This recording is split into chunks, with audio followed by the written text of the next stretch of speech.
ಸರ್ಕಾರಕ್ಕೆ ಸಿದ್ದರಾಮಯ್ಯ ಸರ್ಕಾರಕ್ಕೆ ಸಿದ್ದರಾಮಯ್ಯ ಸರ್ಕಾರಕ್ಕೆ जो पुलिस को और मिशनरी को गवर्नमेंट मिशनरीज को इस्तेमाल करे अपोजिशन पार्टी को दबाने के लिए।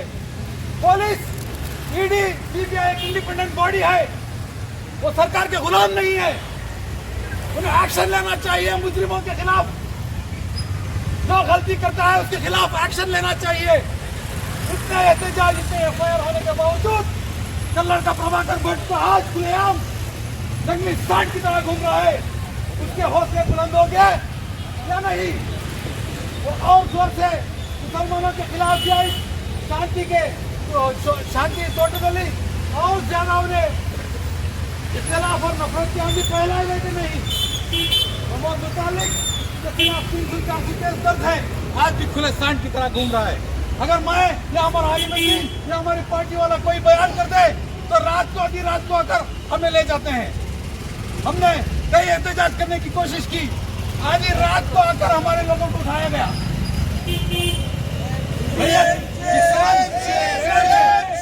किसान हमारे अन्नदाता जो हमें राशन देते हैं, इस धूप में बारिश में मेहनत कर अनाज पिकाकर हमें खिलाते पिलाते, वो कुछ कहना चाह रहे थे, उनकी आवाज बुलंद करना चाह रहे थे। उनके खिलाफ जो नाइंसाफी हो रही थी उसके खिलाफ एहतजाज करना चाह रहे थे। उन्हें भी रात को 5 बजे तो आधी रात को जाकर उनके लोगों को उठाया गया। क्या यही आपकी ड्यूटी है? मैं आपसे पूछना चाहता हूँ, ये एक नागरिक की, एक आपके भाई की सवाल है, आपको जवाब देना चाहिए।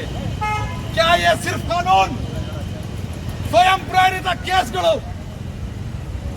ಯುಎಪಿಎ, ಎನ್ಐಎ ತನಿಖೆ, ರೇಡ್, ಅರೆಸ್ಟ್, ಎಫ್ಐಆರ್ सिर्फ अल्पसंख्यकों ಮೇಲೆ ಮಾತ್ರ ना? हाँ, अकलियतों पे है क्या? मैं आपको हजारों ऐसे मामले दिखाऊंगा जहां हमारे खिलाफ एफआईआर दर्ज, लेकिन जो प्रमोद मुतालिक और कल्लड़ का प्रभाकर भट्ट जो खुलेआम इंतशार करते हैं, मजहबी नफरत फैलाते हैं, उनके खिलाफ कोई भी एक्शन नहीं लिया गया। ये धिक्कार है, हम कंडेम करते हैं ऐसे एडमिनिस्ट्रेशन पर। मैं फिर से डिपार्टमेंट से गुजारिश करता हूं, आप लोग सरकार के गुलाम नहीं है, आप एक इंडिपेंडेंट बॉडी है, आपको इनके खिलाफ इनके खिलाफ ये करना ही होगा, एक्शन लेना ही होगा और अरेस्ट करना होगा। और भाइयों बुजुर्गों दोस्तों, इतना सब कुछ हो रहा है, टू बी रिजर्वेशन का वादा कर जो कांग्रेस इख्तियार में आई थी है, मुसलमानों के वोट के बिना ये हरगिज नहीं आ सकती। 99% ₹50 received on phone pay. Vote हमने पोल किए हैं। हमें वादा किया गया था कि जो हमारा हक था, जो हमारे नौजवान बच्चे बच्चियां जो पढ़ाई लिखाई करने जाते हैं वहां पर 4% रिजर्वेशन था, जिसकी बदौलत उन्हें मेडिकल में, इंजीनियरिंग में और अच्छे सीट्स मिलते थे। आज हमें मिल रही है क्या? और सरकारी मुलाजिमत करने के लिए 4% रिजर्वेशन था। अगर कहीं सरकारी ऑफिस में 100 लोगों के लिए नौकरी खाली है तो 4 मुसलमानों के रिजर्व सीट थे, 4 लोगों को देना ही था। आज कहाँ है? और फिर बड़ी बड़ी बातें करते हैं। कैसे आएगी हमारी कौम आगे? कैसे तरक्की करेगी? कैसे वो तालीम याफ्ता बनेगी? कैसे वो सरकारी मुलाजिमत करेगी? कैसे इस हिंदुस्तान में एक इज्जतदार शहरी बनकर जिएगी जब हमें बात करने पर अरेस्ट किया जाता है, एफआईआर दिया जाता है, हमारे हक को छीना जाता है, हमारे हुकूक को छीना जाता है? अरे ये भी कोई बात हुई? अरे जागो वोट करने वालों, ये नहीं कहना कि वो कुछ भी काम नहीं करे तो परवाह नहीं, हमें कांग्रेस का नुमाइंदा चाहिए। अरे शर्म करो, ऐसे अल्फाज उठाने से पहले, कहने से पहले, वोट डालने से पहले अपने घरों में झांक कर अपनी माओ बहनों को 10 बार, 100 बार, 1000 बार देख कर घर से बाहर निकल कर वोट डालने जाओ। जब आपको समझ में आएगा आपके माँ और बहनों की इज्जत को नीलाम किया जा रहा है, आप बेशर्मों की तरह जाकर वहां पर फिर वही नहीं नुमाइंदों को जो बुज़दिल है, कायर है, चूहे अपने बिलों में छुपे बैठते हैं, हमारे औरतों की इज्जत आबरू पर हमला हो, हमारे इबादत गाह पर हमला हो, हमारे यहाँ पर एग्जिस्टेंस पर हमला हो, नस्ल कशी की आवाज दे रहे हैं, मास मर्डर्स की आवाज दे रहे हैं। हाँ, मैसेकर्स की आवाज दे रहे हैं। ऐसे होने पर भी कोई भी छुप कर बैठेगा, सब छुप कर बैठेंगे, तो फिर भी आप उन्हीं को वोट देंगे, तो आपको शर्म आना चाहिए। मैं आपसे फिर से दोहराता हूँ, आप वोट करने जाने से पहले अपनी माँ और बहनों का चेहरा देख के जाओ। वापस आने तक उनकी सब तो आप सलामत रहेगी क्या नहीं, ये भी गारंटी नहीं है। आज ऐसे हालात है। भाई बुजुर्ग दोस्तों, मैं आपको आगाह करना चाहता हूँ, इस तारीख को, इस मामले को जो जद्दोजहद एसडीपीआई कर रही है हिंदुस्तान में, सिर्फ मुसलमानों के लिए नहीं है। मैं आप सबको ऐलान करना चाहता हूँ, मीडिया के जरिए डिपार्टमेंट को भी कहना चाहता हूँ, social Democratic Party of India is not made for only Muslims, it's a political party representing all the citizens of India. Hindustan के हर शहरी जो पासमंदा है, जो परेशान है, लाचार है, बेबस है, इन जालिमों के, चाहे वो बीजेपी हो, कांग्रेस हो, सभी एक ही गाड़ी के बैल हैं, हमाम में सब नंगे होते हैं। ये उनकी खुजा, मैं तेरी खुजा तू कर रहा है। आज हिंदुस्तान में मनमानी कर रहे हैं, हिंदुस्तान की सारी दौलत ये लूट कर अपने भंडवालशाही दोस्तों के लिए की तरफ रवाना कर रहे हैं। अदानी अंबानी आज दुनिया के सबसे करोड़पति अरबपतियों में माने जाते हैं, और हम और आप और हमारे हिंदुस्तानी शहरी, आदिवासी, नोमैड्स, खानाबदोश लोग, और हमारे आप आसपास जाके देखिए, पीछे के गलियों में जाके देखिए, बहुत से लोगों तक खाने को खाना नहीं है। स्कूल का माफिया चल रहा है, गवर्नमेंट स्कूल बंद हो रहे हैं, प्राइवेट स्कूल्स के एडमिशन के बोझ के तले आज लोग परेशान हैं, कर्जदार हैं। अरे कई लोगों तो आत्महत्या कर लिया है, खुदकुशी कर रहे हैं, अपने बच्चों का गला घोट कर, उन्हें मार कर खुद मर रहे हैं। तो आप हिंदुस्तानी शहरी की तकलीफ को पहचानिए साहब, हिंदुस्तानी शहरी कितनी तकलीफ में आप पहचानिए। कितने लोग खुदकुशी नहीं कर रहे। पहले हम सुनते थे कि किसान, अरे बारिश नहीं आने की वजह से, उसकी फसल नहीं आने की वजह से कहीं खुदकुशी करता था। बहुत अफसोस की बात है किसानों को। लेकिन आज हर शख्स हमारी गलियों में, मोहल्ले में आज खुदकुशी कर रहे हैं, वो भी अपने बीवी बच्चों को अपने हाथों से मारकर खुदकुशी कर रहे हैं। तो ऐसे हालात हैं, तो धिक्कार है, हम कंडेम करते हैं। और आप लोग जागना चाहिए, आपके मोहल्लों में, गलियों में जगाना चाहिए। एसडीपीआई की जो तहरीक है, एसडीपीआई की जो पुकार है, एसडीपीआई का मकसद इस हिंदुस्तान में हिंदू मुस्लिम में चैन और अमन लाना है, इत्तेहाद लाना है। लिखे, और इस हिंदुस्तान में जो भी गैर गलत काम हो रहा है, फिस्ताही ताकत जो मजहबी इंतशार फैला रही है, उनके खिलाफ आवाज उठाकर हम इख्तियार में जब आएंगे तो हम पुलिस डिपार्टमेंट को फ्री हैंड देंगे। पकड़ो जो सजा करता है। अगर एसडीपीआई वाला भी गलती करेगा तो आप पकड़ सकते हैं। यह मत समझिए कि हम इख्तियार में नहीं आएंगे, आप तसव्वुर भी मत कीजिए कि हम इख्तियार में नहीं आएंगे। हम अगर जद्दोजहद करेंगे, मेहनत करेंगे, बाबा साहेब अम्बेडकर का जो संविधान हमें दिया है उसे ठीक से पकड़ेंगे, ठीक तरीके से वोट करेंगे, तो इंशाअल्लाह आने वाले दिनों में एसडीपीआई इख्तियार में आएगी। हम गवर्नमेंट की मिशनरी को अपने फायदे के लिए इस्तेमाल नहीं करेंगे, चाहे वो पुलिस डिपार्टमेंट हो, ईडी हो, सीबीआई में, हम we will give them free hand to take action appropriately. मैं ये कहते हुए और आपको फिर से ललकारते हुए मैं आपसे हाजिर करना गुजारिश नहीं कर रहा हूँ, मैं आपको ललकार रहा हूँ, पुकार रहा हूँ, आवाज दे रहा हूँ कि इस मुल्क के हालात बदलने हैं, हिंदू मुसलमान में इत्तेहाद और अमन आना है, तरक्की आना है। हमारे छोटे मासूम बच्चे अगर अच्छी जिंदगी जीना है तो उठो, रातों की नींद को हराम करो और इस मूवमेंट में आगे बढ़कर इस पार्टी को इख्तियार में लाओ। इंशाअल्लाह इस मुल्क के हालात बदलेंगे। ये कांग्रेस का ये मुस्लिम एमएलए के हमारे मुस्लिम एमएलए को कांग्रेस के मुस्लिम एमएलए को सिद्धरामैया सरकार के सिद्धरामैया सरकार के सिद्धरामैया सरकार के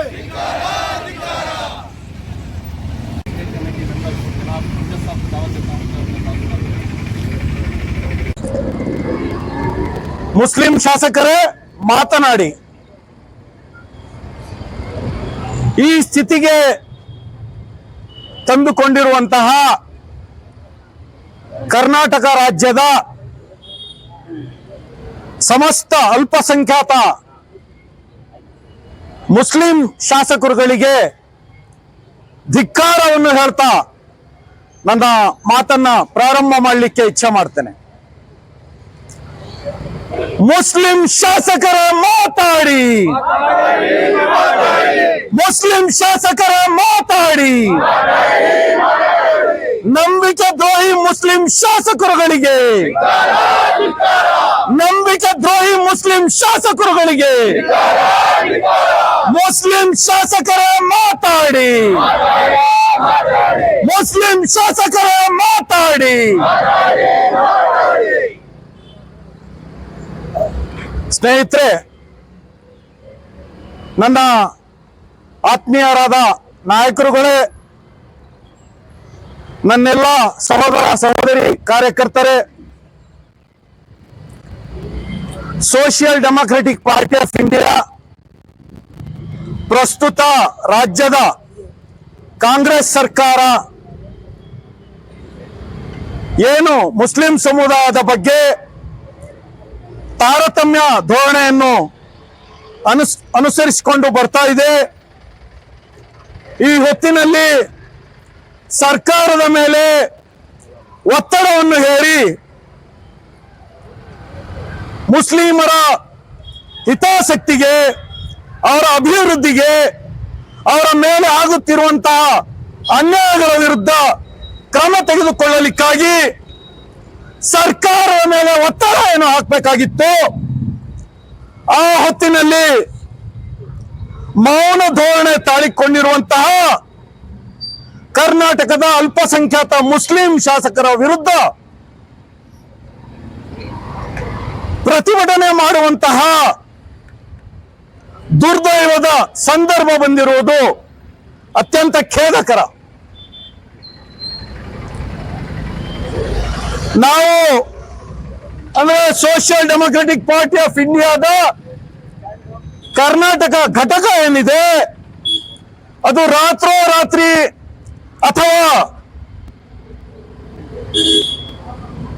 ತಾನು ಹೆಸರು ಮಾಡಿಕೊಳ್ಳಲು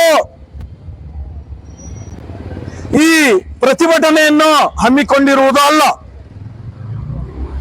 ಏನು ರಾಜ್ಯದ ಕಾಂಗ್ರೆಸ್ ಸರ್ಕಾರ ಈ ಚುನಾವಣೆಗೆ ಮುಂಚೆ ಅಲ್ಪಸಂಖ್ಯಾತರ ನಡುವೆ, ವಿಶೇಷವಾಗಿ ಮುಸ್ಲಿಂ ಸಮುದಾಯದ ನಡುವೆ ಅವರ ಮುಖಂಡರುಗಳ ಮನೆಗೆ, ಮಸೀದಿಗಳಿಗೆ, ಮದ್ರಸಾಗಳಿಗೆ ಭೇಟಿ ಕೊಟ್ಟು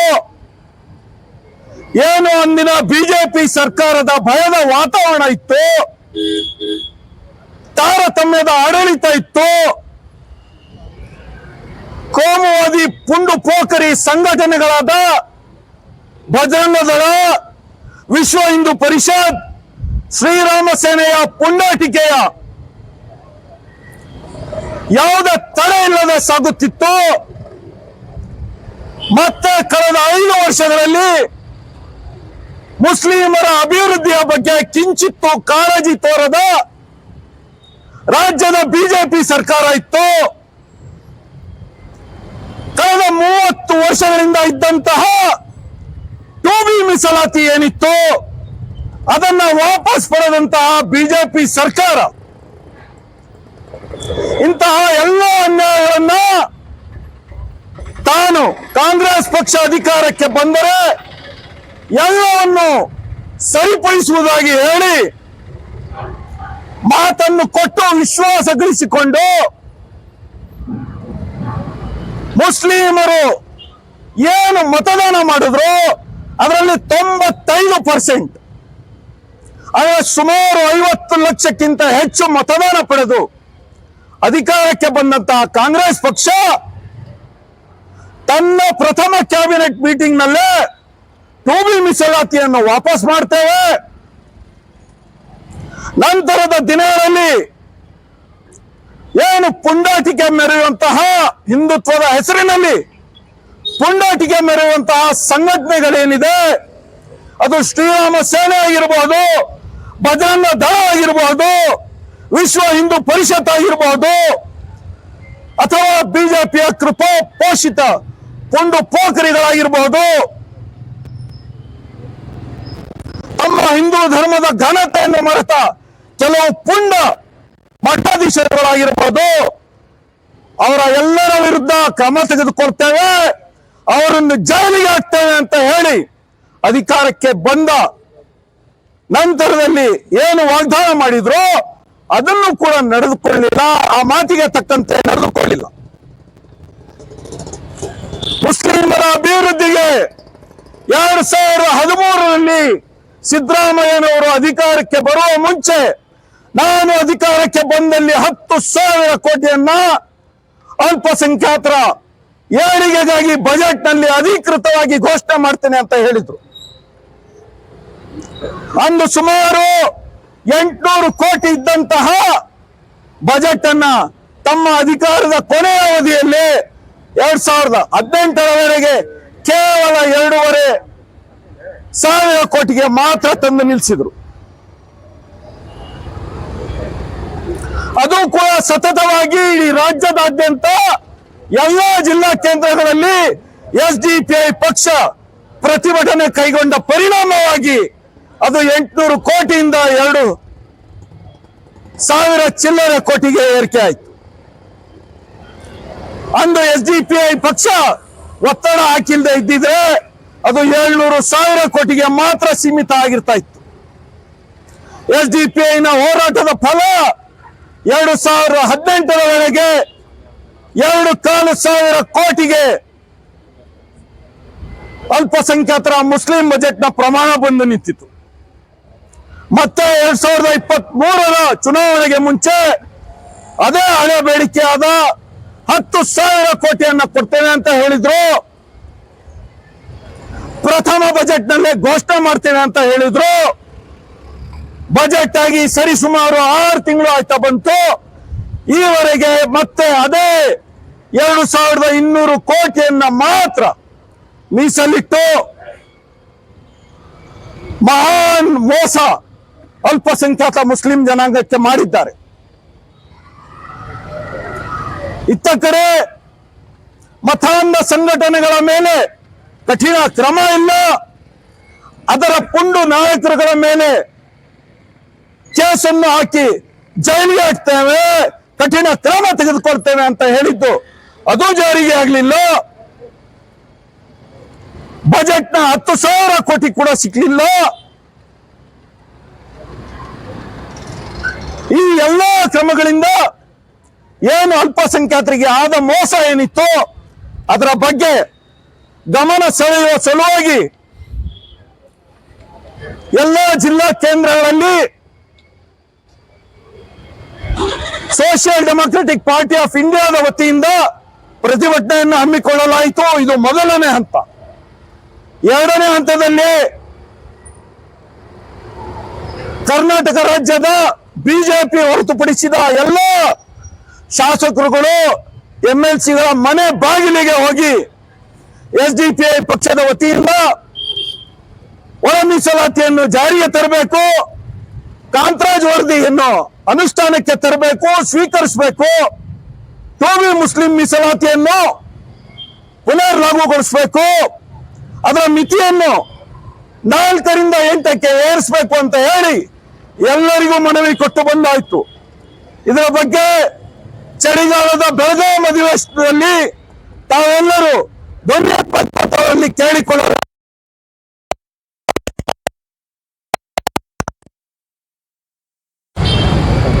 ಮುಸ್ಲಿಮರ ಅತಿ ಹೆಚ್ಚು ಮತ ಪಡೆದು ಶಾಸಕರುಗಳಾಗಿದ್ದ, ಮಂತ್ರಿಗಳಾಗಿದ್ದ, ಮುಖ್ಯಮಂತ್ರಿಗಳಾಗಿದ್ದ ಯಾವೊಬ್ಬ ಶಾಸಕನು ಕೂಡ ಈ 3 ಬೇಡಿಕೆಗಳ ಬಗ್ಗೆ ಸಂಪೂರ್ಣ ವಿಧಾನ ಸಭಾ ಅಧಿವೇಶನದಲ್ಲಿ ಒಂದೇ ಒಂದು ಮಾತನ್ನು ಆಡಲಿಲ್ಲ. ಹೀಗಾಗಿ ನಾವು ಬೆಳಗಾವಿಯ ರ್ಯಾಲಿಯನ್ನು ಕೈಗೊಳ್ಳಬೇಕಾಯ್ತು. ಸೋಷಿಯಲ್ ಡೆಮೊಕ್ರೆಟಿಕ್ ಪಾರ್ಟಿ ಆಫ್ ಇಂಡಿಯಾದ ವತಿಯಿಂದ ಈ 3 ಬೇಡಿಕೆಗಳನ್ನ ಇಟ್ಟುಕೊಂಡು ಬೆಂಗಳೂರಿನಿಂದ ಬೆಳಗಾವಿಗೆ ನಾವು ರ್ಯಾಲಿಯನ್ನು ಸಹ ಕೈಗೊಂಡ್ವಿ. ಅಲ್ಲೂ ಕೂಡ ಧರಣಿಯ ಪ್ರತಿಭಟನೆಯನ್ನ ಮಾಡಿದ್ವಿ. ಅಲ್ಲಿಗೆ ಬಂದಂತಹ ರಾಜ್ಯ ಸರ್ಕಾರದ ಪ್ರತಿನಿಧಿ ಮನೆಯನ್ನು ಇಸ್ಕೊಂಡು ಹೋದ್ರು ಅಷ್ಟೇ. ಇನ್ನು 1 ವಾರಗಳ ಕಾಲದ ಅಧಿವೇಶನ ಬಾಕಿ ಇತ್ತು. ಆ ಅಧಿವೇಶನದ ಅವಧಿಯಲ್ಲೂ ಕೂಡ ಈ ಬಗ್ಗೆ ಈ ಪುಕ್ಕಲು ಕಾಂಗ್ರೆಸ್ ಸರ್ಕಾರ ಚಕಾರ ಎತ್ತಿಲ್ಲ. ಆ ಕಾರಣದಿಂದ ನಂತರದಲ್ಲೂ ಕೂಡ ಸಮಸ್ತ ಅಲ್ಪಸಂಖ್ಯಾತ ಮುಸ್ಲಿಂ ಶಾಸಕರುಗಳಿಗೆ ಪಕ್ಷದ ವತಿಯಿಂದ ಮಾತನಾಡಿ, ಭೇಟಿಯಾಗಿ, ದೂರವಾಣಿ ಮೂಲಕ ಮಾತನಾಡಿ ಈ ಬಗ್ಗೆ ನೀವು ಧ್ವನಿ ಎತ್ತಬೇಕು ಅಂತ ಕೇಳಿಕೊಳ್ಳಲಾಯಿತು. ಆಗಿಯೂ ಕೂಡ ಈ ಯಾವುದೇ ಶಾಸಕರು ಬಾಯಿ ಬೀಳಲಿಲ್ಲ, ಒಂದೇ ಒಂದು ಮಾತು ಕೂಡ ಆಡಲಿಲ್ಲ. ಹೀಗಾಗಿ Social Democratic Party of India ಇಂದು ಈ ಪ್ರತಿಭಟನೆ ಮಾಡಬೇಕಾದ ನಿರ್ಧಾರ ಕೈಗೊಳ್ಳಬೇಕಾಯ್ತು. ರಾಜ್ಯದಾದ್ಯಂತ ಎಲ್ಲ ಮುಸ್ಲಿಂ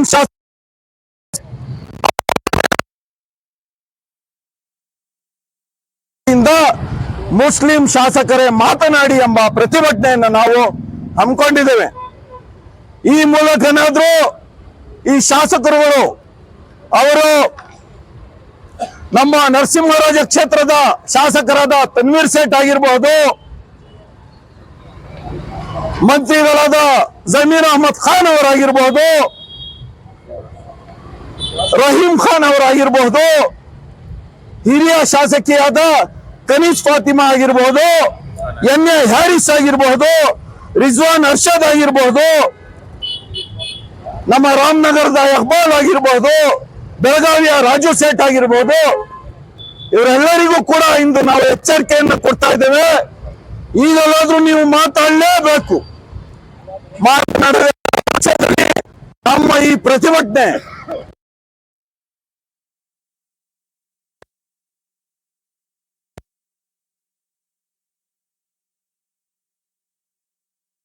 ಪಕ್ಷ ನಿಮಗೆ ನೇರವಾದ ಎಚ್ಚರಿಕೆ ಕೊಡ್ತಾ ಇದೆ. ಇದು ಕೇವಲ ಮುಸ್ಲಿಂ ಶಾಸಕರಿಗೆ ಮಾತ್ರ ಸೀಮಿತವಾದ ಪ್ರತಿಭಟನೆ ಇಂದಿಗೆ ಆಗಿದೆ. ಆದ್ರೆ ಈ ಶಾಸಕರುಗಳು ಮಾತನಾಡದೇ ಇದ್ರೆ, ಹಾಗೆಯೇ ಮುಸ್ಲಿಮರ ಅತಿ ಹೆಚ್ಚು ಮತ ಪಡೆದಂತಹ ಕಾಂಗ್ರೆಸ್ಸಿನ ಇತರೆ ಶಾಸಕರುಗಳು ಕೂಡ ಸರ್ಕಾರದ ಮೇಲೆ ಒತ್ತಡ ಹಾಕದೇ ಇದ್ರೆ ನಾವು ಮತ್ತೊಂದು ಸುತ್ತಿನ ತೀವ್ರ ತರನಾದ ಹೋರಾಟ ಕೈಗೊಳ್ಳಬೇಕಾಗ್ತದೆ ಅಂತ ಹೇಳಿ ಈ ಮೂಲಕ ನಾನು ಎಚ್ಚರಿಕೆ ಕೊಡ್ತೇನೆ. ಸ್ನೇಹಿತರೆ, ಈ ಸರ್ಕಾರ ಬಂದ ನಂತರ ಟೋಬಿ ಮಿಸ್ಲಾತಿ ಈ ಮಾತುಗಳನ್ನ ನೀವು ನಮ್ಮ ಪಕ್ಷದ ನಾಯಕರುಗಳು, ಕಾರ್ಯಕರ್ತರು ಗಮನ ಇಟ್ಟು ಕೇಳಿ. ಟೋಬಿ ಮಿಸ್ಲಾತಿಯನ್ನ ಪುನರ್ ಸ್ಥಾಪನೆಗೊಳಿಸ್ತೀವಿ ಅಂತ ಹೇಳಿದ್ರು ಮೊದಲನೇ ಮೀಟಿಂಗ್ ನಲ್ಲಿ. ಅದು ಕೂಡ ಆಗಿಲ್ಲ. ನಂತರದಲ್ಲಿ ಅದರ ಮಿತಿ 4% ಏನಿದೆ ಅದನ್ನ 8% ಮಾಡ್ತೀವಿ ಅಂತ ಹೇಳಿದ್ರು, ಅದನ್ನು ಕೂಡ ಮಾಡಿಲ್ಲ. ಹಾಗೆ ನಾನು ಈಗಾಗಲೇ ಹೇಳಿದಂತೆ ಪ್ರಥಮ ಬಜೆಟ್ ನಲ್ಲಿ 10,000 ಕೋಟಿಗೆ ಮುಸ್ಲಿಮರ ಬಗ್ಗೆ ಇರುವಂತಹ ಅಲ್ಪಸಂಖ್ಯಾತರ ಕಲ್ಯಾಣ ಇಲಾಖೆಯ ಬಜೆಟ್ ಅನ್ನು 10,000 ಕೋಟಿಗೆ ಏರಿಸ್ತೀವಿ ಅಂತ ಹೇಳಿದ್ರು. ಅದು ಕೂಡ ಆ ಮಾತಿಗೂ ಕೂಡ ತಪ್ಪಿದ್ದಾರೆ. ಹಾಗೆ ಬೆಂಗಳೂರಿನ ಡಿಜೆ ಹಳ್ಳಿ, ಕೆಜೆ ಹಳ್ಳಿ ಮತ್ತು ಹುಬ್ಬಳ್ಳಿಯ ಅಮಾಯಕ ಮುಸ್ಲಿಂ ಯುವಕರ ಮೇಲೆ UAPA ಕೇಸ್ ಏನಾಕಿತ್ತು ಅದನ್ನು ಕೂಡ ವಾಪಸ್ ತೆಗೆದುಕೊಳ್ಳುವ ಇರಾದೆಯನ್ನು ಕಾಂಗ್ರೆಸ್ ಸರ್ಕಾರ ಕೊಟ್ಟಿತ್ತು, ಆಶ್ವಾಸನೆಯನ್ನು ಕೊಟ್ಟಿತ್ತು. ಇಂದಿಗೂ ಕೂಡ ಯುವಕರುಗಳು ಕೂಡ ಇಂದಿಗೂ ಕೂಡ ಅವರು ಜೈಲಿನಲ್ಲಿ ಕೊಳಿತಾ ಇದ್ದಾರೆ. ಅವರ ಬಗ್ಗೆ ಕೇಳಿದಾಗ ಹುಬ್ಬಳ್ಳಿಗೆ ನಮ್ಮ ರಾಜ್ಯದ ಗೃಹ ಸಚಿವರು ಭೇಟಿ ಕೊಡ್ತಾರೆ. ಅಲ್ಲಿಯ ಪತ್ರಕರ್ತರು, ಅಲ್ಲಿ ಅಲ್ಪಸಂಖ್ಯಾತ ಮುಖಂಡರು ಈ ಯುವಕರ ಬಗ್ಗೆ ಕೇಳಿದಾಗ ಆ ಕಾಲ ಇನ್ನೂ ಬಂದಿಲ್ಲ ಅನ್ನುವ ಉಡಾಫೆ ಉತ್ತರ ರಾಜ್ಯದ ಗೃಹ ಮಂತ್ರಿಗಳ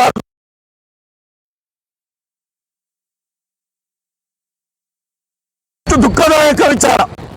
ತಾವು ಮಾಡದ ತಪ್ಪಿಗೆ UAPA ನಲ್ಲಿ ಕಳೆದ 1.5 ವರ್ಷದಿಂದ ಜೈಲಲ್ಲಿದ್ದಾರೆ ಅಮಾಯಕ ಮುಸ್ಲಿಂ ಯುವಕರು. ಅವರ ಬಗ್ಗೆ ಕೇಳಿದಾಗ ರಾಜ್ಯದ ಗೃಹ ಮಂತ್ರಿ ಹೇಳ್ತಾರೆ ಅದಕ್ಕೆ ಇನ್ನೂ ಕಾಲ ಕೂಡಿ ಬಂದಿಲ್ಲ ಅಂತ. ಅದೇ ರಾಜ್ಯದ ಗೃಹ ಮಂತ್ರಿಯ ಪರವಾಗಿ ಕೋರ್ಟ್ ನಲ್ಲಿ ಹೇಳಿಕೆ ನೀಡಲಾಗುತ್ತದೆ. ಶ್ರೀರಂಗಪಟ್ಟಣದ ಕೋರ್ಟ್ ನಲ್ಲಿ ನಾವು ಕನ್ನಡಕ ಪ್ರಭಾಕರನ ಭಟ್ಟನ ವಿರುದ್ಧ ಕಠಿಣ ಕ್ರಮ ಕೈಗೊಳ್ಳುವ ಇರಾದೆಯಲ್ಲಿಲ್ಲ, ಅವನನ್ನು ಬಂಧಿಸುವ ಇರಾದೆ ರಾಜ್ಯ ಸರ್ಕಾರಕ್ಕಿಲ್ಲ ಅಂತ ಹೇಳಿಕೆ ಕೊಡ್ತಾರೆ. ಈ ರೀತಿಯ ದ್ವಂದ್ವ ಆಡಳಿತ ಕಾಂಗ್ರೆಸ್ನದಾಗಿದೆ. ಈ ರೀತಿಯ ಮೋಸದ ಆಡಳಿತ ಕಾಂಗ್ರೆಸ್ನದಾಗಿದೆ. ಹಾಗೆ ಗೋ ಹತ್ಯೆ ನಿಷೇಧ ಕಾನೂನು ವಾಪಸ್ ಪಡೆಯುವುದಾಗಿ ಹೇಳಿತ್ತು, ಅದು ಕೂಡ ಆಗಿಲ್ಲ. ಅಮಾಯಕ ಕಾನೂನುಬದ್ಧ ಗೋ ವ್ಯಾಪಾರಿಗಳ ಮೇಲೆ ಗೋವಿನ ಹೆಸರಿನಲ್ಲಿ ಫ್ಯಾಸಿಸ್ಟ್ ಗೂಂಡಾಗಳು ಹಲ್ಲೆ ಮಾಡುವುದು, ಅವರ ಪ್ರಾಣಕ್ಕೆ ಅಪಾಯ ಉಂಟು ಮಾಡುವಂತಹ ಘಟನೆಗಳು ಈಗಲೂ ನಡೀತಾ ಇದೆ. ಇದಕ್ಕೆ ಪುಷ್ಟಿ ನೀಡುವಂತೆ ಮಂಡ್ಯದ ಇದ್ರೀಸ್ ಪಾಷಾ ಇವರನ್ನು ಏನು ಕರೆಂಟ್ ಕೊಟ್ಟಿ ಕೊಲ್ಲಲಾಗಿತ್ತು, ಆ ಪುನೀತ್ ಕೇರಹಳ್ಳಿಗೂ ಕೂಡ ಸುಲಭವಾಗಿ ಬೇಲ್ ಸಿಗುವಂತೆ ಕರ್ನಾಟಕ ಸರ್ಕಾರ ನೋಡಿಕೊಂಡಿದೆ. ಈ ರೀತಿ ಎಲ್ಲಾ ರೀತಿಯಲ್ಲಿಯೂ ಕೂಡ ಮುಸ್ಲಿಂ ಜನತೆಗೆ ವಿಶ್ವಾಸ ದ್ರೋಹ ಬಗೆಹರಿಸಿದ ರಾಜ್ಯದ ಕಾಂಗ್ರೆಸ್ ಸರ್ಕಾರದ ವಿರುದ್ಧ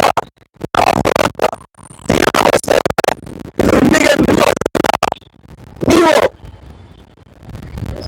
ಆ ಪ್ರಭಾಕರ ಭಟ್ಟನಿಗೆ ಹೆದರ್ಕೊಂಡಿರ್ಬೋದು, ನೀವು ಆ ಪುನೀತ್ ಕೆರೆಹಳ್ಳಿಗೆ ಹೆದರ್ಕೊಂಡಿರ್ಬೋದು, ನೀವು ಅವರ ವಿರುದ್ಧ ಕ್ರಮ ತೆಗೆದುಕೊಳ್ಳದೇ ಇರಬಹುದು. ಆದ್ರೆ ನಾವು ನ್ಯಾಯಾಲಯದ ಕದವನ್ನು ತಟ್ಟೇವೆ. ಅವರ ವಿರುದ್ಧವೂ ಕ್ರಮ ತೆಗೆದುಕೊಳ್ಳದ ಪುಕ್ಕಲು ಕಾಂಗ್ರೆಸ್ ಸರ್ಕಾರದ ವಿರುದ್ಧವೂ ನಮ್ಮ ಹೋರಾಟ ನಿರಂತರವಾಗಿ ಇರುತ್ತದೆ ಅಂತ ನಾವು ಹೇಳಲಿಕ್ಕೆ ಇಚ್ಛಪಡ್ತೇವೆ. ಫಲಸ್ತೀನ್ ಪರವಾಗಿ ಶಾಂತಿಯುತ ಪ್ರತಿಭಟನೆ ಮಾಡಿದ್ರೆ ನೀವು ಅವಕಾಶ ಕೊಡಲಿಲ್ಲ. ಪ್ರತಿಭಟನೆಗೆ ಕಾನೂನುಬದ್ಧವಾಗಿ ಅರ್ಜಿ ಹಾಕಿದವರ ಮೇಲೆ ನೀವು ಕೇಸ್ ಹಾಕ್ತೀರಾ. ಇದೆಂತಹ ಸರ್ಕಾರ? ರಾಜ್ಯದಲ್ಲಿ ಇರುವುದು ಕಾಂಗ್ರೆಸ್ ಸರ್ಕಾರವಾ ಅಥವಾ ಇನ್ನೂ ಬಿಜೆಪಿ ಅಧಿಕಾರ ಮುಂದುವರಿಸ್ತಾ ಇದೆಯೋ ಗೊತ್ತಿಲ್ಲ. ಶ್ರೀರಂಗಪಟ್ಟಣದಲ್ಲಿ ಟಿಪ್ಪು ಜಯಂತಿಯ ವೇಳೆ 144 ಸೆಕ್ಷನ್ ಹಾಕ್ತೀರಾ. ಯಾವುದೇ ಸಂಘಟನೆ ಆಗ್ಲಿ ಅಲ್ಲಿ ನಾವು ರ್ಯಾಲಿ ಮಾಡ್ತೇವೆ, ಅಲ್ಲಿ ಟಿಪ್ಪು ಜಯಂತಿ ಉತ್ಸವ ಮಾಡ್ತೇವೆ ಅಂತ ಹೇಳಿರ್ಲಿಲ್ಲ. ಆದ್ರೆ ಬೇರೆ ಬೇರೆ ಊರುಗಳಿಂದ ರಾಜ್ಯಗಳಿಂದ ಪ್ರತಿ ವರ್ಷ ಟಿಪ್ಪುರವರ ಅಭಿಮಾನಿಗಳು ತಂಡೋಪತಂಡವಾಗಿ ಬಂದು ಟಿಪ್ಪು ಸುಲ್ತಾನ್ ರವರ ಗೋರಿಯ ಮೇಲೆ ಪುಷ್ಪಾರ್ಚನೆಗೈದು ಅವರಿಗೆ ಗೌರವ ಸಲ್ಲಿಸುವುದು ತಲಾಂತರದಿಂದ ಕಳೆದ 200 ವರ್ಷಗಳಿಂದ ನಡೆದುಕೊಂಡು ಬಂದಂತಹ ಒಂದು ಸಂಸ್ಕೃತಿ ಆಗಿದೆ. ಅದರ ವಿರುದ್ಧ ನೀವು 144 ಸೆಕ್ಷನ್ ಲಾಗು ಮಾಡ್ತೀರಾ. ಅದೇ ಶ್ರೀರಂಗಪಟ್ಟಣದಲ್ಲಿ ಟಿಪ್ಪು ಕಟ್ಟಿಸಿರುವಂತಹ ಮಸೀದಿಯನ್ನು ನಾವು ಹೊರಗೆ ಹಾಕ್ತೇವೆ. ಮುಸ್ಲಿಂ ಜನಾಂಗದ ವಿರುದ್ಧ ಅವಹೇಳನಕಾರಿಯಾಗಿ ಭಾಷಣ ಮಾಡುವಂತ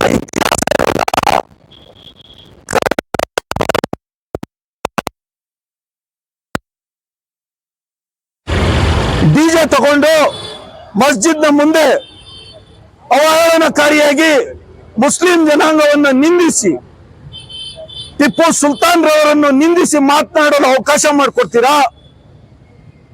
ಇದೆಂತಹ ಹೇಳಿದ ಸರ್ಕಾರ? ಈ ಎಲ್ಲ ಕಾಂಗ್ರೆಸ್ ಸರ್ಕಾರದ ನಂಬಿಕೆ ದ್ರೋಹಗಳನ್ನ, ಪುಕ್ಕಲುತನವನ್ನ, ಹೇಳಿತನವನ್ನ ಖಂಡಿಸಿ ನಾವು ಪ್ರತಿಭಟನೆ ಮಾಡಿದ್ದೇವೆ. ಈಗಲಾದ್ರೂ ನೀವು ಎಚ್ಚೆತ್ಕೊಂಡ್ರೆ ಸರಿ, ಇಲ್ಲ ಅಂತಂದ್ರೆ ನಮ್ಮ ಈ ಹೋರಾಟ ಇನ್ನೂ ತೀವ್ರವಾಗ್ತದೆ ಅಂತ ಎಚ್ಚರಿಕೆ ಕೊಡುವುದರ ಮೂಲಕ ನನ್ನ ಮಾತನ್ನ ಮುಗಿಸ್ತೇನೆ. जय एसडीपीआई, जय हिंद। चुप हूं तो कयामत है, बोलूं तो बगावत है। मेरे मोहतरम बुजुर्गों, अजीज दोस्तों और पर्दा नशीन खवातीन, जैसा कि आप सब जानते हैं कि आज हमारा यहाँ पर जमा होने का मकसद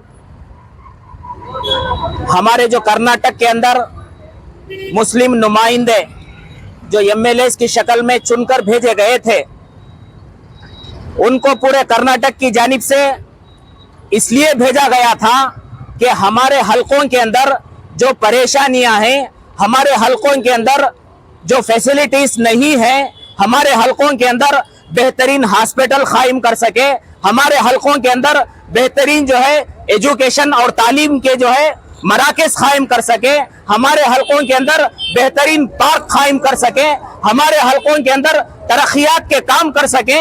इसलिए पूरे कर्नाटक के मुसलमानों ने कम पेश 9 एमएलओ को, 9 जो है नुमाइंदों को हमारी नुमाइंदगी करने के लिए, पूरे कर्नाटक के मुसलमानों की तरफ से नुमाइंदगी करने के लिए मेंबर ऑफ लोकसभा असेंबली के अंदर भेजा था। लेकिन हमें क्या पता था कि ये जो हमारे नुमाइंदे हैं, जिन पर भरोसा कर अपना कीमती वोट देकर 5 साल के लिए जिनको हमने अपना जो है रहबर बनकर भेजा था, वो जो है कांग्रेस के गुलाम बनकर रह जाएंगे। हमने तो इन्हें इसलिए भेजा था कि हमारे हुकूक की वहां पर आवाज उठाए, लेकिन ये कांग्रेस के गुलाम बनकर, खामोश तमाशाई बनकर जो है बैठे हुए हैं।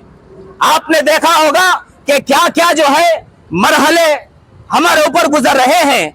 कभी जो है कल्लड़ का प्रभाकर भट्ट जैसे दहशतगर्द हमारी मुस्लिम माँ बहनों के ताल्लुक से बोलते हैं, और कभी हिजाब के ताल्लुक से पाबंदी लगती है, और कभी 2B रिजर्वेशन के ताल्लुक से पाबंदी लगती है। लेकिन ये हमारे नुमाइंदे जो मुस्लिम नुमाइंदे हैं, इनको किस लिए भेजा गया था कि खामोश आप जो है अपने घरों के अंदर आराम से रहे? क्या इसलिए हमने भेजा था? क्या कर्नाटक के मुसलमानों ने 50 या 55 लाख मुसलमानों ने इसलिए वोट दिया था कि तुम जो है अपने घरों के अंदर आराम से ये सियान कर कर, कारों के अंदर ये सियान कर कर आराम से घूमते फिरते रहो? मेरे मोहतरम बुजुर्गों, दोस्तों, हमें चाहिए कि हम ऐसा नुमाइंदा इंतखाब करें कि हमारी मुश्किल की घड़ी में भी वो हमारा साथ दे, और हमारे मोहल्लों की तरक्की के लिए, हमारे इस हल्के की तरक्की के लिए आप जो है गौर कर सकते हैं कि हमारी इस हल्के के अंदर कितने जो है हॉस्पिटल हैं। पूरे नरसिंह राजा हल्के के अंदर एक हॉस्पिटल डिलीवरी की ऐसी नहीं है जिसके अंदर जाकर हमारे माँ बहन, हमारे गरीब जो है हमारी बहनें वहां पर जाकर अपनी डिलीवरी करा सके। पूरे यन्नार हल्के के अंदर ऐसी एक हॉस्पिटल नहीं है। और इसी तरीके से पूरे नरसिंह राजा हल्के के अंदर हमारे गरीब मुसलमान बच्चों के लिए एक बेहतरीन कॉलेज नहीं है, एक बेहतरीन स्कूल जो है हमारे मोहल्लों के अंदर, हमारे इस हल्के के अंदर नहीं है। और इससे बढ़कर ये कि आज तक हमारे यहाँ के एमएलए ने हमारी माँ बहनों के ताल्लुक से जो दहशतगर्द श्रीरंगपट्टन के अंदर आकर हमारी माँ बहनों के खिलाफ जो बोल कर गया था, इसके ताल्लुक से जुबान खोलने के लिए तैयार नहीं है। क्या इसीलिए हमने इनको इंतखाब करके भेजा था? तो मेरे मोहतरम बुजुर्गों, दोस्तों, हमें चाहिए कि आइंदा जो है हम ऐसे नुमाइंदे को इंतखाब करें जिसके जरिए से हम जो है आइंदा ऐसे नुमाइंदों को इंतखाब करें कि हमारे मसाइल वहां पर जाकर विधान सौदा के अंदर उठाएं और हल्के की तरक्की के लिए काम करें। करने के काम छोड़कर नहीं करने के काम जो है कर लेकर हमारे एमएलए फिर रहे हैं, और इनके लिए अगर कुछ कहा जाए, ये जो गलत कर रहे हैं वो गलत नहीं है, इनके बारे में जो बोलते हैं वो गलत है। कि मौलाना को क्या जरूरत है, इनको जो है नमाज पढ़कर मस्जिद में आराम से घर में जाकर रहना था, इनको जो है क्या जरूरत है इन सब झमेलों में पड़ने की, इनको क्या जरूरत है इन सब मामलों में पड़ने की। हम कह रहे हैं ये पाखाना है, ये गंदी चीज है, इसको खाना नहीं चाहिए, इसको इस्तेमाल खाने में नहीं करना चाहिए। लेकिन ये जो है इसको समझने के लिए तैयार नहीं है, बल्कि जो है ऐसे लोगों को अपनी नुमाइंदगी करके भेज रहे हैं। क्या आपने जो है सोशल मीडिया के अंदर देखा होगा, जिन लोगों को पेशाब कर कर पाकी लेना नहीं आता, ऐसे लोग जो है सूरज को जो है चिराग दिखा रहे हैं कि हमारे एमएलए ने ऐसे कर दिया, वैसे किया। हजरत टीपू सुल्तान शहीद रहमतुल्लाह अलैह की मिसाल दे रहे हैं। मैं इन तमाम नौजवानों को बता देना चाहता हूं कि हजरत जो है उनकी बुजुर्गी, वो शेर मैसूर और वो बहादुर और वो एक वली, ये तो दूर की बात है। हजरत जिस घोड़े पर बैठते थे, उस घोड़े के नीचे जो धूल आती थी, उसकी धूल को भी सारे मैसूर वाले नहीं लग सकते। हजरत की जो है यहाँ तक जो है विलायत है। ऐसे जो है कम इल्म और नाअहल लोग जो है हजरत के साथ उनका जो है जोड़ कर रहे हैं। वक्त कम होने की वजह से मैं जो है अपनी बात को खत्म करता हूँ। वाखिरु दावाना अल्हम्दुलिल्लाहि रब्बिल आलमीन। अस्सलामु अलैकुम वरहमतुल्लाहि वबरकातुहू। आप सभी को भी मालूम है कि आज यहाँ पर ये एहतजाज करने का असल मकसद क्या है बोलकर, जब कर्नाटक के अंदर बीजेपी हुकूमत थी उस वक्त ये 2B रिजर्वेशन को कैंसिल किए थे। तब ये कांग्रेस गवर्नमेंट, कर्नाटक में इनकी गवर्नमेंट आने से पहले हमसे ये वादे किए थे कि जब इस कर्नाटक के अंदर कांग्रेस गवर्नमेंट आएगी तो फौरन हम लोग 2B रिजर्वेशन को लागू करेंगे। आज इनकी हुकूमत आकर 7-8 महीने भी गुजर चुके, लेकिन आज तक इसके ताल्लुक से इतने सारे मुस्लिम एमएलए होने के बावजूद एक आवाज तक नहीं उठाए। सिर्फ यही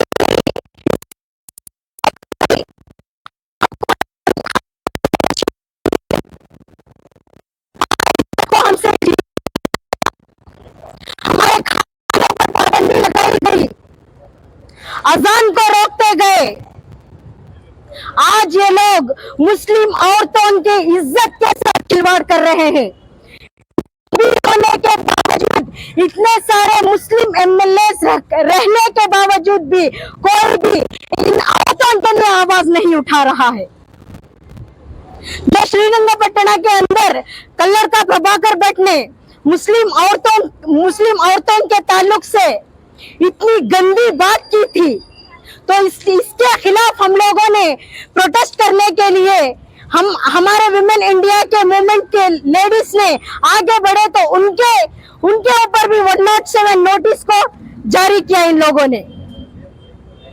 मैं अवाम से कहना चाहती हूँ, कब तक आप लोग ऐसे सियासतदानों के पीछे भागते रहेंगे जो हमारी रक्षा नहीं कर सकते, जो हमारे हक के लिए आवाज नहीं उठा सकते? कब तक हम लोग ऐसे लोगों के पीछे भागते रहेंगे? पिछले 15 साल से social Democratic Party of India मैदान में उतरकर काम कर रही है, इलेक्शन लड़ रही है, लेकिन बिना जीतने के बावजूद भी आज भी हम लोग मैदान में उतरकर हक के लिए आवाज उठा रहे हैं। यह है social Democratic Party of India. आज एक एक कर हमारे हुकूक को ये लोग छीनते जा रहे हैं। क्या हम लोग अब भी आवाज नहीं उठाएंगे? क्या हम लोग अब भी खामोश बैठेंगे? सिर्फ इलेक्शन के टाइम पर आकर ये लोग हमसे वादे किए थे कि हम लोग आपकी हिफाजत करेंगे, 2B रिजर्वेशन को लागू करेंगे। क्यों नहीं किया? कांतराज वर्दी को क्यों लागू नहीं किया? क्योंकि अगर इन लोगों ने इसे लागू कर दिया तो हम लोगों को जो फैसिलिटीज मिलनी होगी ये हमें इन लोगों को देना होगा। मुस्लिम्स के बच्चे, दलित के बच्चे आगे बढ़ने के लिए अगर आगे बढ़ना हो तो 2B रिजर्वेशन को लागू करना होगा। इनका मकसद यही है कि मुस्लिम्स और दलित बच्चे आगे ना बढ़े। मैं आप लोगों से यही कहना चाहती हूं कि आप लोग अपनी सोच को बदलो, आप लोग अपनी सोच को बदलो। देखो कि कौन हक के लिए आवाज उठा रहे हैं, कौन लोग हक की बात कर रहे हैं। SDP Social Democratic Party of India हर एक हक के लिए आवाज उठाने वाली पार्टी है। तो मैं आपसे आजिज़ाना ये दरख्वास्त करती हूँ कि आने वाले इलेक्शनों में आप लोग जानकर पहचान कर जो हमारी हिफाजत करने वाली है, जो हमारे बच्चों का मुस्तकबिल संवारने वाली है, ऐसी पार्टी को देखकर आप अपनी कीमती वोट देकर कामयाब करें। मैं आपसे आखिरी में यही आजिज़ाना दरख्वास्त करती हूँ कि आप लोग भरपूर से SDP Social Democratic Party of India का साथ दें। अस्सलाम वालेकुम। जिसका सब्जेक्ट है मुस्लिम एमएलए बात करो। जैसा कि आप सब जानते हैं, इससे पहले की जो मौजूदा बीजेपी हुकूमत थी, उनके दौरे हुकूमत में जो ज़िल्म सितम इस रियासत में हो रहा था, हिजाब पर पाबंदी हुई, बीफ बैन हुआ, अज़ान पर पाबंदी हुई, इसी आखिर में आकर 2B रिजर्वेशन जो मुसलमानों का दस्तूरी हक था, उस हक को छीना गया। तो इलेक्शन के दौरान कांग्रेस गवर्नमेंट और कांग्रेस के सीएम कैंडिडेट जनाब सिद्धरामैया साहब ने यह वादा किया था कि जैसा हमारी हुकूमत आएगी, हुकूमत आने के बाद सबसे पहली कैबिनेट में हम बैठकर जो बीजेपी हुकूमत 2B रिजर्वेशन को रद्द की है, हम उसे वापस लाएंगे। और इसी के साथ ये भी वादा था, जो बजरंग दल के गुंडे, रामसेना के गुंडे, आरएसएस के गुंडे मुस्लिम विरोधी बात करेंगे, दलित विरोधी बात करेंगे, अनकॉन्स्टिट्यूशनल बात करेंगे, उनको लात मारकर जेल के सलाखों के पीछे डालेंगे, यह भी वादा था। और बजरंग दल को बयान करने का वादा था। मैं इस कांग्रेस गवर्नमेंट से हमारा सवाल है, जो इलेक्शन से पहले चीख चीख कर बजरंग दल के बारे में आप बात करते थे, क्या अब आपकी जबान पर सांप सूंघ गया है? जिस पैरों से लात मारकर जेल के सलाखों के पीछे डालने की बात की जाती है, क्या उन पैरों में आप घुंघरू पहन बैठे हैं? क्या उन हाथों में चूड़ियां पहन कर बैठे हैं? जब मुसलमानों के खिलाफ इतना कुछ कहा जा रहा है, मुस्लिम औरतों की डिग्निटी के खिलाफ कहा जा रहा है, और इसी के साथ साथ जो खुसूसन हमारा 2B रिजर्वेशन है, इसे वापस लाने के लिए social Democratic Party of India Karnataka के बेशुमार एमएलएस के पास जाकर अपना मेमोरेंडम देकर उनसे रिक्वेस्ट किया कि आप असेंबली के अंदर 2B रिजर्वेशन के ताल्लुक से एजेंडा रखकर बात करें। अफसोस के एक एमएलए ने भी बात नहीं किया है। हद तो यह हो गई, हमारे मुस्लिम एमएलएस भी बात नहीं किए हैं और ये बात नहीं करेंगे। ये मुस्लिम एमएलएस हमारी कम्युनिटी का वोट लेकर वोटर्स के खादिम बनकर काम करने के बजाय, अवाम का खादिम बनकर काम करने के बजाय सिद्धरामैया का, डीके शिव कुमार का चापलूस बनकर काम कर रहे हैं। कांग्रेस के गुलामी का तोख अपने गले में डालकर काम कर रहे हैं। ये बात नहीं करेंगे। अगर इस कम्युनिटी के लिए आवाज उठाने वाले कोई है तो सिर्फ और सिर्फ social Democratic Party of India है। तो आज इस एहतजाज के जरिए हम इन मुस्लिम एमएलएस को कहना चाहते हैं कि इस 2B रिजर्वेशन के साथ साथ जितने मुस्लिम इश्यूज हैं, दलित इश्यूज हैं, जैसा कि केजे हल्दी, डीजे हल्दी में और हुबली में जब फसादात के वक्त बेकसूर मुसलमानों को यूएपीए केस डालकर उनको जेल में डाला गया, उन सबको रिहाई दिलाने की बात की गई थी। कहां गए ये सब वादे? क्यों आप लोग विधानसभा के अंदर इस टॉपिक पर, इस सब्जेक्ट पर बात नहीं करते? क्या आपकी जबानों पर सांप सूंघ गया है? किसका डर है? क्या बीजेपी की आईटी सेल का डर है? क्या आरएसएस के गुंडों का डर है? क्या बजरंग दल के गुंडों का डर है? अगर आपके अंदर डर, खौफ है, आप बात नहीं कर सकते, आपको सिक्योरिटी की जरूरत है, तो एसडीपी से कहो, एसडीपी आपको सिक्योरिटी देने के लिए तैयार है। एसडीपी किसी बजरंग दल, आरएसएस से डरने वाली पार्टी नहीं है। ये तमाम मुस्लिम एमएलएस को मैं कहना चाहता हूं कि अगर आप अब भी बात नहीं करेंगे तो ये एहतजाज, ये हमारी जद्दोजहद यहां तक हम स्टॉप नहीं करेंगे। आपके घरों के दरवाजों पर भी आकर हम बात करेंगे, आपको झिझोड़ेंगे, आपका जमीर झिझोड़ेंगे और आपसे कहेंगे कि आपको बात करना होगा। अगर बात नहीं करेंगे तो इस्तीफा देकर आपकी कुर्सी खाली करना होगा। हद तो यह हो गई कि जब कल्लार का प्रभाकर भट्ट हमारी मुस्लिम खवातीन के बारे में अनाप शनाप बकता है, हमारे मुस्लिम खवातीन की डिग्निटी के ऊपर सवाल उठाता है, उनकी इज्जत के ऊपर सवाल उठाता है। अरे कौन सा बेटा है, कौन सा भाई है, कौन सा शौहर है, कौन सा बाप है जो अपनी माँ के बारे में, अपनी बहन के बारे में, अपनी बेटी के बारे में अनाप शनाप सुनकर खामोश बैठे? इतने बुज़दिल हो गए हो, इतने बेगैरत हो गए हो, जमीर मर चुका है तुम्हारा, तुम्हारे दिल मुर्दा हो चुके हैं, इतने बेगैरत हैं। अरे नामर्द जिसे कहते हैं, उस नामर्द के अंदर तो भी कुछ मर्दानियत के जरासीम बाकी रहते हैं। ये इससे खतरनाक दयूस निकल गए हमारे मुस्लिम एमएलएस।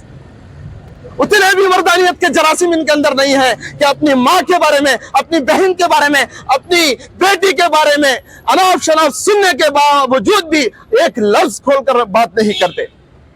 पुलिस डिपार्टमेंट के ऊपर दबाव नहीं डालते कि वो कल्लर का प्रभाकर भट्ट को अरेस्ट करें, और Congress government pure secular Siddaramaiah कहते हैं कि हम कल्लर का प्रभाकर भट्ट को अरेस्ट नहीं करेंगे।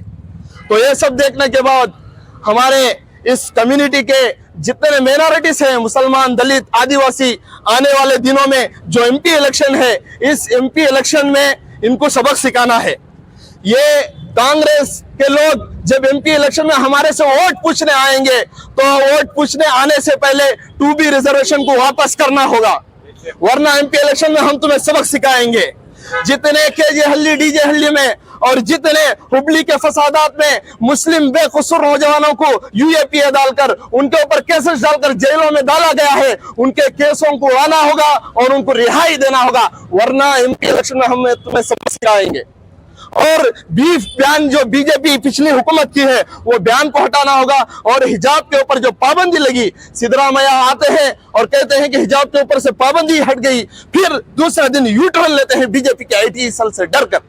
थू है इसी बुज़दिली पर, थू है इस बेगैरती पर। तो social Democratic Party of India ये वार्निंग देती है जितने मुस्लिम एमएलए हैं आने वाले असेंबली में जो बात नहीं करेंगे, हम उनके घरों के पास जाकर ये एहतजाज करेंगे और ये कांग्रेस गवर्नमेंट के खिलाफ हम लगातार कहते रहेंगे जब तक ये 2B रिजर्वेशन वापस नहीं देंगे, हिजाब पर पाबंदी नहीं हटेगी, हमारे बेखुसूर नौजवानों के ऊपर जो केसेस डाले गए वो केसेस नहीं हटाए जाएंगे। हम अपनी जद्दोजहद बाकी रखेंगे। हम इनके जमीन